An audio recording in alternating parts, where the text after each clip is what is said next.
Section 174 of BNSS যদি এজন ব্যক্তিয়ে এজন ইনফৰ্মেণ্টে এনেকুৱা অফেন্স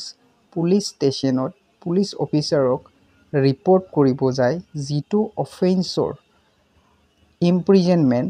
2 বছৰলৈকে বা 2 বছৰৰ তলত হয় মানে জেল 2 বছৰৰ তলত হয় যেনেকুৱা সিম্পল ডিফেমেশ্যন বা সৰু সুৰা মাৰপিট তো এনেকুৱা হলে কি হয় কোনোবাই যদি পুলিচ ষ্টেচনত ৰিপৰ্ট কৰিব যায় তেনেহলে যোনটো জুৰিডিকশ্যনত সেই অফেন্সটো কমিটেড হৈছে সেই অফেন্স কমিট হোৱা জুৰিডিকশ্যনৰ পুলিচ ষ্টেচনতহে তেখেতে সেই অফেন্সৰ ৰিপৰ্টটো কৰিব লাগিব এনচিআৰ ৰিপৰ্টটো কৰিব লাগিব ইয়াৰ ক্ষেত্ৰত জিৰ' এফআইআৰ যোনটো কনসেপ্ট জিৰ' এফআইআৰৰ যোনটো প্ৰসেছ আছে সেইটো প্ৰভিজন আছে সেইটো এপ্লাই নহব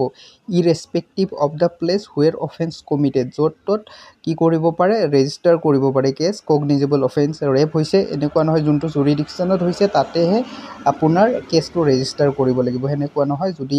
অফেন্সটো হৈছে নলবাৰীত কামৰূপত যাই কেনে ৰিপৰ্ট ৰেজিষ্টাৰ কৰিব পাৰিব এফআইআৰ দিব পাৰিব কিন্তু এনচিআৰৰ ক্ষেত্ৰত হেনেকুৱা নহয় নন কগনিজেবল অফেন্সৰ ক্ষেত্ৰত হেনেকুৱা নহয় নন কগনিজেবল অফেন্সত য'ত অফেন্সটো কমিটেড হৈছে তাতহে যোনটো ৰিপৰ্ট আছে ৰিপৰ্টটো দিব লাগিব আৰু পুলিচ অফিচাৰে সেই ৰিপৰ্টটো পোৱাৰ পিছত ইনফৰ্মেণ্টজনক মেজিষ্ট্ৰেটৰ ওচৰত পঠাব আৰু মেজিষ্ট্ৰেটে সেই ৰিপৰ্টটোৰ ওপৰত বেছ কৰি ইনভেষ্টিগেশ্যন কৰাব দিব ইনভেষ্টিগেশ্যনৰ পুলিচ অফিচাৰে নিজে কৰিব নোৱাৰে মেজিষ্ট্ৰেটে যেতিয়া কয় যে ইনভেষ্টিগেশ্যন কৰিব পাৰমিশ্যন দিয়ে তেতিয়াহে কৰিব পাৰিব আৰু without warrant of magistrate arrest কৰিব নোৱাৰিব কিন্তু কগনিজেবল অফেন্সৰ ক্ষেত্ৰত এৰেষ্ট কৰিব পাৰে